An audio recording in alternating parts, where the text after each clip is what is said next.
Hey, what's up? Hello, y'all. Welcome back to the Cult Juice channel. If you are new to the channel, welcome. In today's video, we're going to be getting into Rihanna, Fenty hair, Beyonce's sacred, Beyonce's brands, Rihanna's brands.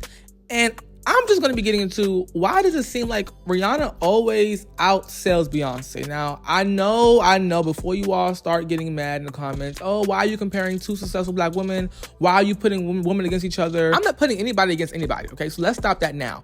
I'm just simply comparing and contrasting the entrepreneurship journeys of two successful, black women in the music industry. And why does one seem to just have so much success with the entrepreneurial world, and one is 25 years in the game and still struggling to find a business that is lucrative, okay? Now, let's not think that I'm being messy. I'm not, okay? Now, I want to first start off with this hair situation.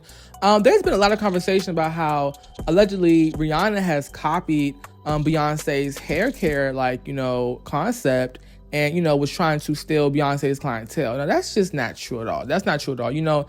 It takes a lot to run and start a business. So I highly doubt that Rihanna just said, you know what, I'm going to take Beyonce's clientele, okay? Now, the real question we should be asking ourselves is, why do more people care about Fenty hair than sacred?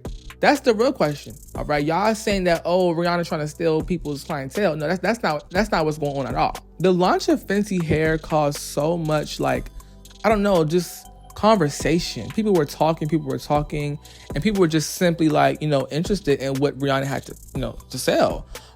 People were making memes about the Fenty hair campaign, Rihanna and this, shortcut she had with her hair. It was like people genuinely gave a flying F about what was going on. Okay.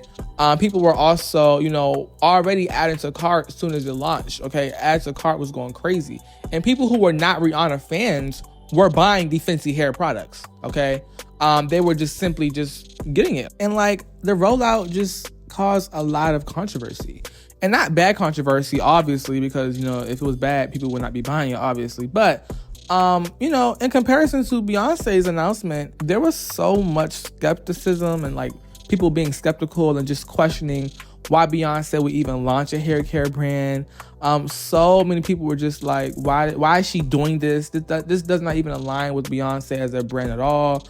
Why is she selling us things and she doesn't even talk to us? She's not even relatable. She's not even a person that, we can relate to, okay? She's a robot, allegedly. That's what they say. Now, I don't know. I disagree with the whole robot thing and she's not relatable. Beyonce is relatable, but it's every time she does show her personality and she shows a piece of herself, y'all criticize her a lot. So it's I see why she's so reserved now, okay? The conversation regarding the announcement of each of these ladies' hair care brands were completely different. It was, it was night and day, okay? And, honestly, I feel like people just simply relate to Rihanna. Rihanna is a person that we feel like we all know. Rihanna is not really trying to come across as something. She just shows up as Rihanna. I'm not saying Beyonce tries to, be something, but she definitely does. You can tell she likes the whole reserved and the whole you don't know me aesthetic. And low key, no shade, but that, I get why she's like that. I completely understand the purpose of her being like that, but that doesn't convert to many sales. That does not convert to sales outside of people who are stans of you or diehard fans of you. Only your diehard fans are going to be the ones who buy your products. And yes, that's great, but after a while, you need longevity. You need longevity that outlasts your persona as a celebrity or as an artist, okay? You need to have people who are buying your brand just because the brand is good, okay? Now, I think Sacred is a great brand. It's really, really good. It's amazing, okay? I bought a product from them, a kit, and it was cool. It, restored my hair curls. It was really, really good, okay? I actually do enjoy Sacred's product, but would I buy it again? I don't know. The only reason why I bought it is because, it was Beyonce's business, and I'm just not inclined to get it again. I'm not saying that, I just feel like there's other products on the market that can be, have the same effect for a cheaper price. You see what I'm saying here? So, I'm not, downing the brand at all. I'm just saying I would not go back and buy it again. Now, I have not used Rihanna's brand, so I don't know the actual, product itself and how it operates. I don't know. But coming from what people are saying about Rihanna's brand, a lot of people like it more than Sacred, you know, and it's like just the truth. You know, I can't even sit up here and act like, oh my gosh, like Rihanna's brand is the best brand, she's the better brand. I don't know who's the better brand, honestly. But the fact that like Rihanna's brand hasn't even been out as long as Sacred, and it's already like causing so much like critical acclaim and like people love it already, like it just shows you that like, you know, people will just buy anything that Rihanna just sells. If she has her name on it, I promise you it will sell. Rihanna could sell Fenty condoms and people will buy it. I promise you. Okay. Rihanna just kind of connects with people. You know, when I look at Rihanna, I can like look at her and like see myself a little bit almost, you know? And plus it's way easier for Rihanna to get into the Fenty hair, you know, bag because she already has Fenty Beauty, Fenty Skin, okay? Savage Fenty. You know, she already has her foot in the market, okay? So, you know, she isn't taking anybody's clientele. She just simply already has a clientele that can easily just, you know, buy her stuff without any convincing. Sacred has to do a lot of convincing and proving that it's so good, and proving. Rihanna has already established herself as a brand, so she doesn't have to do as much convincing and, oh my gosh, we're so good compared to any other brands, you know, because Rihanna has established herself as that, okay?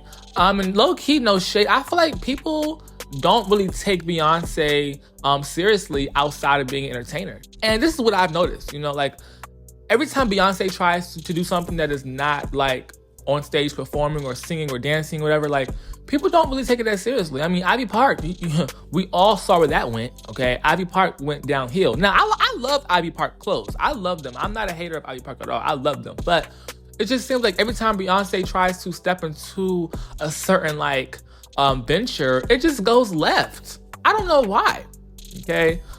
Even Sacred's numbers are kind of tanking right now. We've been seeing that the demand for it is going down, but like I always say, it's a business, so you cannot just think a business is only going to go up and up and up. That's delusional. If you think the business world is just consistent and steady, no, okay? It goes up, it goes down. You have great moments, you have bad moments, but you have to continue to keep going. But low key, no shade though. You know, I haven't heard anybody talk about Sacred since it dropped, okay? Now, I don't know if Fenty hair will have the same effect. You know, I don't know if Fenty hair will have the same effect, you know, because everybody's talking about it now that it dropped. You know, who knows? Maybe in like 2 months, 3 months, Fenty hair could be irrelevant. But Rihanna has more connections in the industry of beauty to be able to keep her Fenty hair brand more alive than Sacred, okay? She already is in stores, Sephora. She's already in, you know, all these different, you know, makeup brand stores and, you know, all these different places. So she's already like well like rounded when it comes to this industry. She's not new here, okay? So that's why I kind of feel like it's so unfair to put Beyonce and Rihanna's brands like head to head. It's so unfair. We can compare and contrast, but trying to put them head to head, it's just not fair. You know, you're comparing a woman who is a billionaire off of you know, just her products versus an entertainer, all right, who is a billionaire off of just dancing and singing. Not just, but she's the billionaire off of her entertainment, which is amazing. But low key, I also feel like even if Rihanna's product was the worst product, you know, in terms of Sacred versus Fenty hair, I feel like people will still buy Fenty hair. I know this sounds crazy, but like people don't buy into like what's actually good.